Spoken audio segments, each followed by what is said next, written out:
Hello बच्चों, नमस्कार। आप लोग देख रहे हैं यूट्यूब चैनल MCI और मैं हूं विकास त्रिपाठी। बच्चों, आज हम लोग कक्षा 10 में विषय गणित में चैप्टर नंबर 6 यानी त्रिभुज पढ़ेंगे। इसमें आज हमें पढ़नी है प्रमेय 6.1, जिसको हम थेल्स प्रमेय के नाम से जानते हैं। इसी का नाम आधारभूत समानुपातिकता प्रमेय भी है, यानी इसे थेल्स प्रमेय के नाम से ये फेमस है। क्या है इस प्रमेय का नियम, सुने।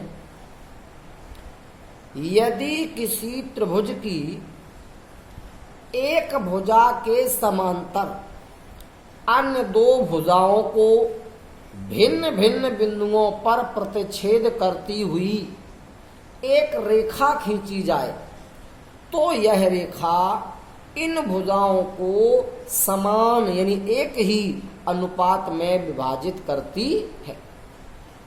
बच्चों, आप लोगों ने कक्षा 9 में प्रमेय को हल करने का तरीका, इसके हल करने के स्टेप पढ़े होंगे। आइए एक बार हम फिर जान लेते हैं कि इसके हल करने के जो स्टेप हैं वो क्या है। बच्चों, सबसे पहले प्रमेय को हल करने के लिए सबसे महत्वपूर्ण स्टेप होता है इस नियम को पढ़ करके चित्र बनाना। हमें चित्र में कुछ अपनी तरफ से नहीं, जो कि इस नियम में लिखा है वही बनाना है। क्या लिखा है? यदि किसी त्रिभुज लिखा है, आपको एक त्रिभुज बनाना है। एक त्रिभुज बना लिया।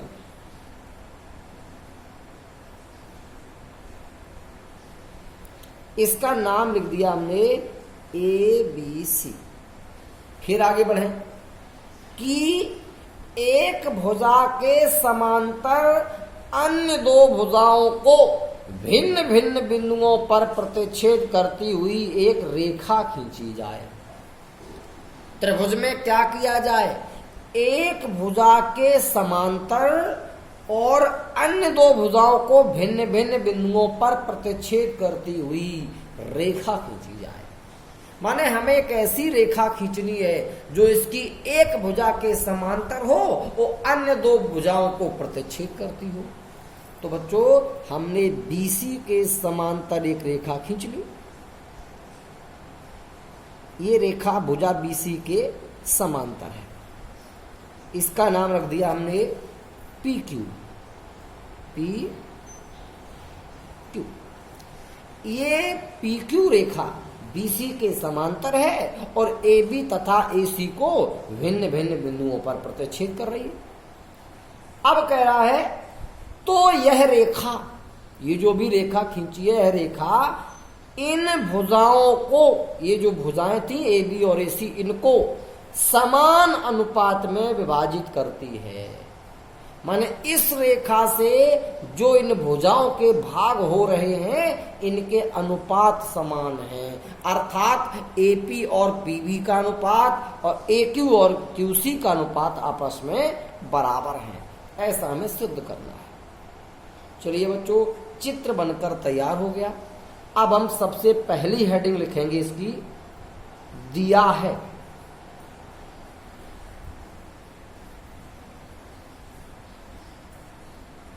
सबसे पहली हेडिंग होगी दिया है। क्या दिया है आपको इस चित्र में देख लीजिए। क्या क्या दिया है? दिया है कि एक त्रिभुज ABC है जिसमें रेखा PQ BC के समांतर है। अगर और बढ़ाकर लिखना चाहें तो जो AB और AC को P तथा Q पर प्रतिच्छेद करती है। हम इसको ज्यादा विस्तार से नहीं लिखेंगे, लिख देंगे हम एक त्रिभुज ABC में PQ जो रेखाखंड है, रेखा है, ये BC के समांतर है। एक त्रिभुज ABC में PQ समांतर BC है, जो AB और AC को P तथा Q पर प्रतिच्छेद करती है। जो AB तथा AC को बिंदुओं P तथा Q पर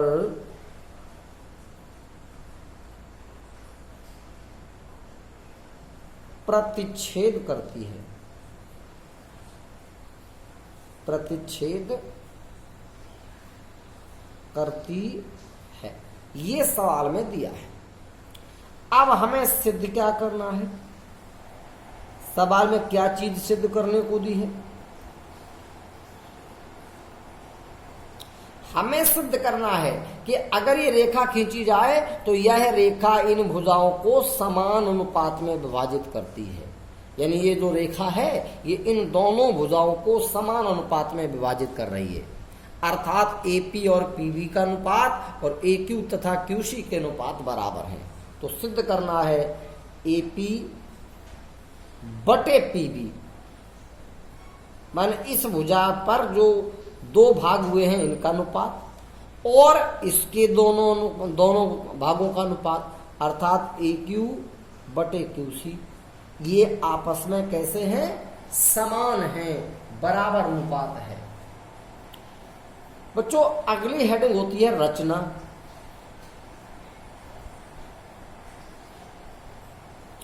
हमें इस प्रमेय में रचना में क्या करना है, आइए ध्यान से सुनते हैं।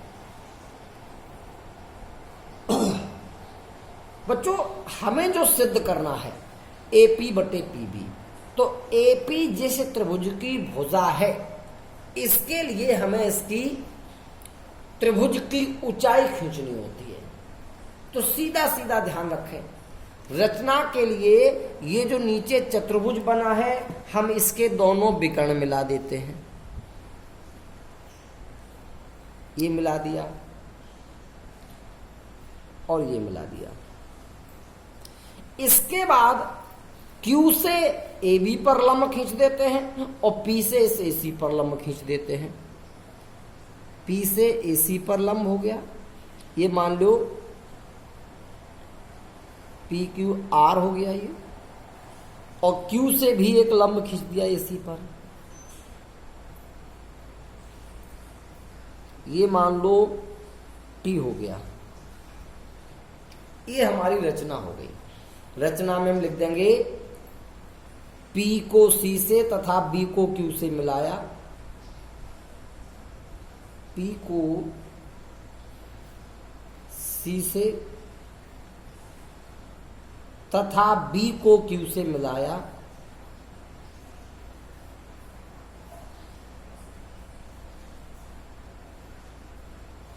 और इसको मिलाने के बाद हमने ये लंब खींचा AB पर और ये लंब खींचा AC पर, तो PR परपेंडिकुलर AC,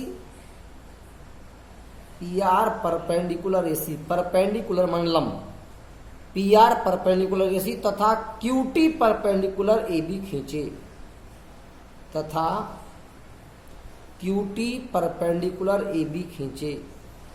ये दो हमने लंब खींच दिए थे, ये आपकी रचना हो गई।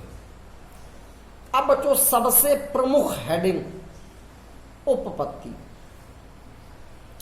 इसी में हमें ये चीज सिद्ध करके दिखानी है कि किस प्रकार से ये अनुपात समान होंगे यानी बराबर होंगे। तो चलिए बच्चों, बहुत ही सरल प्रमेय है, बहुत ही ध्यान से देखो, इसमें कुछ भी नहीं होता। आप यहां से प्रारंभ करो जो सिद्ध करना है। इसमें सबसे पहले देखो AP आया है, आप ऐसा त्रिभुज ढूंढो जिसमें भुजा AP पड़ती हो और इसी AP को आधार लेकर इसका क्षेत्रफल निकाल दो। तो AP हमारी ये है, ये कौन सा त्रिभुज हुआ, त्रिभुज APQ हुआ। तो एरिया त्रिभुज APQ बराबर, अब इसका एरिया तो निकालना है, लेकिन किस भुजा को आधार लेकर, इसी AP को आधार लेकर। तो सूत्र होता है 1/2 गुणा आधार, आधार हमें AP को ही लेना है, गुणा संगत ऊंचाई, यहाँ पे संगत ऊंचाई QT हो जाएगी। संगत ऊंचाई माने होता है शीर्ष से आधार पर डाला गया लंब। इस त्रिभुज APQ का शीर्ष Q है, वो आधार AP है, तो यहां से इस पर ये लंब है, तो संगत ऊंचाई हो जाएगी QT। ये हो गया समीकरण नंबर फर्स्ट। अब हम देखेंगे पीबी, ऐसा त्रिभुज जिसमें भुजा पीबी आती हो, भुजा पीबी ये है, तो ये त्रिभुज हो जाएगा पीबी क्यू। इस त्रिभुज का भी क्षेत्रफल निकालो, लेकिन आधार इसी पीबी को लोगे, तो एरिया त्रिभुज पीबी क्यू बराबर 1/2, आधार तो पीबी को ही लेना है, संगत ऊंचाई। देखो बेटा, ये जो त्रिभुज है इसका ये शीर्ष है, शीर्ष से इस बढ़े हुए आधार पर ये लंब है, तो सम्मुख शीर्ष से आधार पर डाले गए लंब की लंबाई को ही तो संगत ऊंचाई कहते हैं। तो इस त्रिभुज पीबी क्यू के लिए भी ये संगत ऊंचाई है, तो संगत ऊंचाई हो जाएगी क्यू टी, समीकरण नंबर 2। अब हम यहां पर देखें ए क्यू जो है ऐसा त्रिभुज लेना आप जिसमें भुजा ए क्यू पड़ती हो और आधार आपको ए क्यू लेके क्षेत्रफल निकालना है। तो ए क्यू ये है, ए क्यू जो भुजा है वो त्रिभुज ए पी क्यू की ही भुजा है, जो त्रिभुज यहां ए पी क्यू था वही त्रिभुज ए पी क्यू फिर है। लेकिन अब की बार एरिया निकालने के लिए आधार हम ए पी को नहीं लेंगे, ए क्यू को लेंगे। तो पुनः आपको निकालना इसका एरिया, पुनः एरिया ए पी क्यू, त्रिभुज ए पी क्यू बराबर 1/2, आधार अब की बार किसको लेना है, ए क्यू को, इस भुजा को। तो फिर संगत ऊंचाई कौन हो जाएगी, यहां संगत ऊंचाई हो जाएगी पी आर। ये समीकरण नंबर 3 हो गया। अब बच्चों बटे में क्यूसी है, क्यूसी ऐसा त्रिभुज लो जिसमें भुजा क्यूसी आती हो और आधार क्यूसी को लेकर क्षेत्रफल निकाल दो। तो क्यूसी भुजा ये है, ये त्रिभुज बन जाएगा पी क्यूसी, एरिया त्रिभुज पी क्यूसी बराबर 1/2 गुणा आधार क्यूसी को ही लेना है और गुणा संगत ऊंचाई। इस त्रिभुज के लिए शीर्ष ये है, इस शीर्ष से बढ़े हुए आधार पर ये लंब है, तो यही तो संगत ऊंचाई है पी आर, तो गुणा पी आर, समीकरण नंबर 4। बच्चों अभी तक कोई समस्या की बात नहीं रही, बिल्कुल आसान प्रक्रिया हमने आपको बताई। सबसे पहले एपी दिखा, ऐसा त्रिभुज लो जिसमें भुजा एपी आती हो और उसका एपी को आधार मानकर क्षेत्रफल निकाल दो, वही हमने किया। इसी प्रकार फिर पीबी मिली, तो ऐसा त्रिभुज ढूंढा जिसमें भुजा पीबी आती हो और उसका क्षेत्रफल निकाल दो, लेकिन आधार पीबी को लेकर के। ऐसे ही हमने इनसे बने त्रिभुजों के क्षेत्रफल निकाल लिए। अब गौर से देखने की बात है, हमें सिद्ध करने में एपी बटे पीबी लाना है। देखो समीकरण फर्स्ट में एपी मिल रहा है, सेकंड में पीबी मिल रहा है। अगर यहाँ एपी बटे पीबी लाना है तो समीकरण फर्स्ट बटे सेकंड कर लीजिए, तो ये हो जाएगा समीकरण फर्स्ट बटे सेकंड। फर्स्ट में लिखा है एरिया त्रिभुज ए पी क्यू बराबर 1/2 गुणा ए पी और गुणा क्यू टी। सेकंड में लिखा है एलएचएस में एरिया त्रिभुज पीबी क्यू, ये एलएचएस हो गया, और आरएचएस में लिखा है 1/2 गुणा पीबी गुणा क्यूटी। बच्चों यहाँ क्यूटी से क्यूटी और 1/2 से 1/2 कैंसिल, ये हो जाएगा एपी और बटे पीबी। ये आ गया समीकरण नंबर 5, यानी एरिया एपी क्यू बटे एरिया पीबी क्यू बराबर एपी बटे पीबी, समीकरण 5 हो गया। बच्चों एपी बटे पीबी तो हमें अब मिल गया, अब ए क्यू बटे क्यूसी और लाना है। तो ए क्यू मिल रहा थर्ड में और क्यूसी मिल रहा फोर्थ में, अब हमें थर्ड बटे फोर्थ करना है। समीकरण थर्ड बटे फोर्थ, थर्ड में लिखा है एरिया त्रिभुज एपी क्यू बराबर 1/2 गुणा ए क्यू गुणा पी आर, और फोर्थ में एलएचएस में है एरिया पी क्यू सी और बराबर में है 1/2 गुणा क्यूसी गुणा पी आर। हल करने से 1/2 कट जाएंगे, पी आर कट जाएंगे, ये बचेगा ए क्यू बटे में क्यूसी। इसे डाल दिया समीकरण नंबर 6। बच्चों देखो समीकरण 5 में एपी बटे पीबी आ गया और 6 में आ गया ए क्यू बटे क्यू सी। अब देर किस बात की रह गई, इनको बराबर सिद्ध करने की। ये बराबर है, ये कैसे सिद्ध? तो गौर से देखो, दोनों समीकरणों के एलएचएस का देखो अंश तो दोनों का सेम है। एरिया त्रिभुज एपी क्यू, यहां भी एरिया त्रिभुज एपी क्यू है। अलग अलग है तो इनके हर, और हर में जो त्रिभुज है पीबी क्यू और पी क्यू सी, जरा गौर से देख लो इनको। एक है पीबी क्यू और एक है पी क्यू सी। आपने कक्षा 9 में एक नियम पढ़ा था, एक ही आधार और समान समांतर रेखाओं के बीच बने दो त्रिभुजों के क्षेत्रफल आपस में बराबर होते हैं। गौर से देखो, इस भुजा को आधार ले लो, ये रेखाएं समांतर हैं, ऐसा तो सवाल में कहा गया था। पी क्यू समांतर बीसी ऐसा दिया है, मैं लिखा था, देखो ये जो है पी क्यू समांतर बीसी है। तो जब ये समांतर रेखाएं हैं तो हमने आधार पी क्यू ले लिया। त्रिभुज पीबी क्यू का भी आधार ये है और पी क्यू सी का भी आधार ये है। तो ये दोनों त्रिभुज एक ही आधार पर बने हैं और समान समांतर रेखाओं के बीच बने हैं, तो इनके क्षेत्रफल आपस में बराबर होंगे। तो लिखना पड़ेगा यहां पर, चूंकि त्रिभुज पी बी क्यू तथा P Q C, P B Q तथा त्रिभुज पी क्यू सी एक ही आधार जिसका नाम है पी क्यू तथा समान समांतर रेखाओं, समान समांतर रेखाओं, कौन कौन सी समांतर रेखा? पी क्यू तथा बी सी, पी क्यू तथा बी सी के बीच बने त्रिभुज हैं, बने त्रिभुज हैं।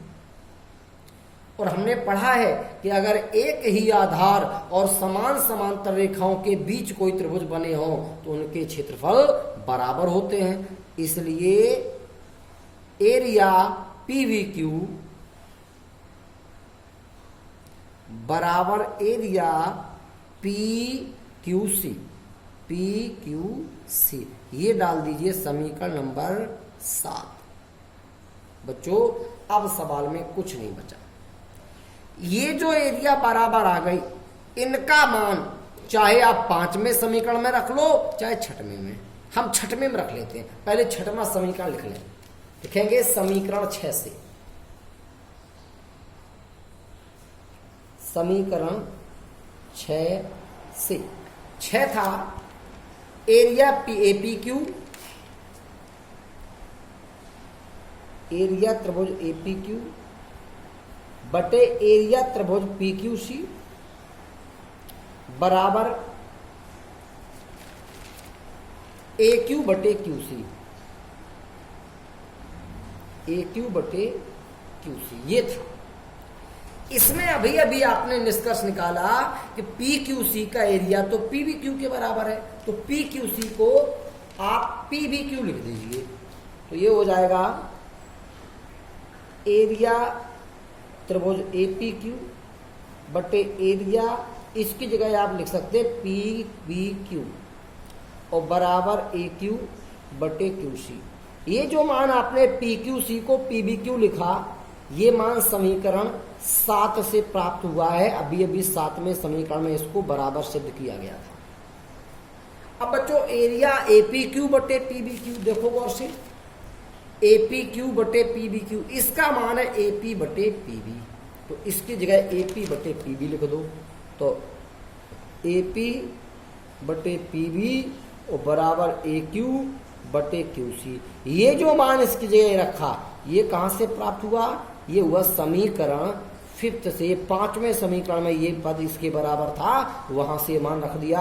ये आ गया आपको, यही आपको सिद्ध करना था। सिद्ध करना था एपी बटे पीबी बराबर ए क्यू बटे क्यू सी। ये आपका सिद्ध हो चुका है। अब बच्चों थेल्स प्रमेय से कुछ अन्य निष्कर्ष, माने और भी कुछ नियम थेल्स प्रमेय की सहायता से बन जाते हैं, जिनको हम आपको यहां बता रहे हैं। अभी अभी आपने थेल्स प्रमेय का नियम पढ़ा। थेल्स प्रमेय से अभी हमने प्रूफ करके दिखाया आपको एपी बटे पीबी, एपी बटे पीबी और बराबर ए क्यू बटे क्यूसी, ए क्यू बटे क्यूसी। ये अभी अभी हमने प्रूफ करके आपको दिखाया, ऊपर लिखा हुआ है। अब हम यहां से कुछ और निष्कर्ष निकालते हैं। कैसे? हम इसके दोनों पक्षों में एक जोड़ लें, लिखेंगे दोनों पक्षों में एक जोड़ने पर, जोड़ दीजिए एपी बटे पीबी प्लस 1 बराबर ए क्यू बटे क्यूसी प्लस 1। एलसीएम लेके हल करो, इसे बटे कर लो, बटे कर लो। एक का गुणा एपी में एपी प्लस पीबी का एक में पीबी और बटे पीबी का एक में पीबी, ए क्यू का एक में ए क्यू, क्यूसी का एक में क्यूसी बटे क्यूसी का एक में QC. AP plus PB, AP plus PB मिलकर बन जाता है एबी और बटे पीबी बराबर A Q plus QC, A Q plus QC मिलकर बन जाता है एसी और बटे क्यूसी।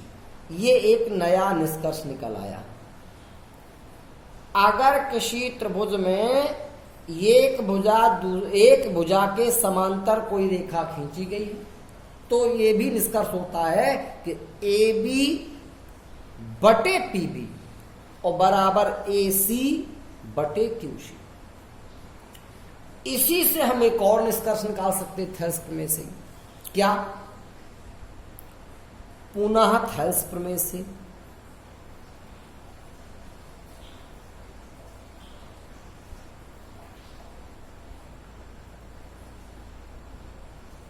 थेल्स प्रमेय थी एपी बटे पीबी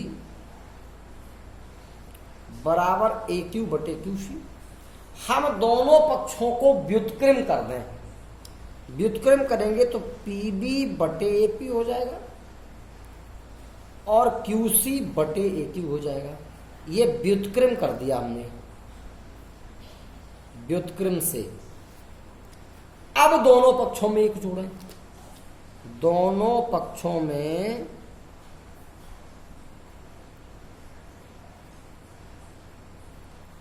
एक जोड़ने पर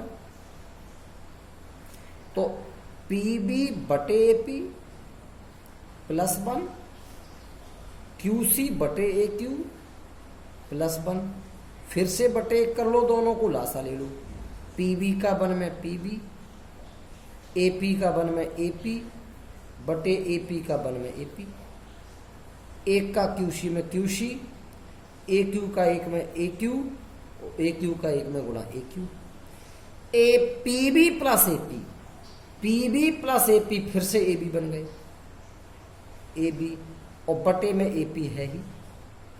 क्यूसी प्लस ए क्यू, क्यूसी प्लस ए क्यू मिलकर एसी बन गए और बटे में ए क्यू। ये एक और निष्कर्ष आ गया। एक निष्कर्ष क्या आ गया? ए बी बटे ए पी और बराबर ए सी बटे ए क्यू, ये भी होता है। तो अब कुल मिलाकर 3 निष्कर्ष हो गए। एक तो थेल्स प्रमेय से ए पी बटे पी बी बराबर ए क्यू बटे क्यू सी, और इसी के सहायता से हमने 2 निष्कर्ष और निकाले। एक तो ए बी बटे पी बी और बराबर ए सी बटे क्यू सी, एक और निकाला ए बी बटे ए पी और बराबर ए सी बटे ए क्यू। माने इनके अनुपात तो बराबर होते ही हैं, पूरे का इसके साथ अनुपात, पूरे का इसके साथ अनुपात भी बराबर होता है, और पूरे का इस भाग के साथ अनुपात और इस पूरे का इस भाग के साथ अनुपात भी बराबर होता है। हमें जहां जैसी आवश्यकता पड़ेगी वहां हम इन निष्कर्षों का प्रयोग करेंगे और थेल्स प्रमेय का नियम ही वहां पर लिखेंगे। यानी ये और ये सब थेल्स प्रमेय के आधार पर ही हमने निकाले हैं, तो इनका किसी का भी प्रयोग कर सकते हैं। बच्चों आज के वीडियो में इतना ही। कल हम आपको थेल्स प्रमेय का विलोम बताएंगे और एक्सरसाइज 6.2 से कुछ प्रश्न भी बताएंगे। बच्चों नमस्कार, धन्यवाद।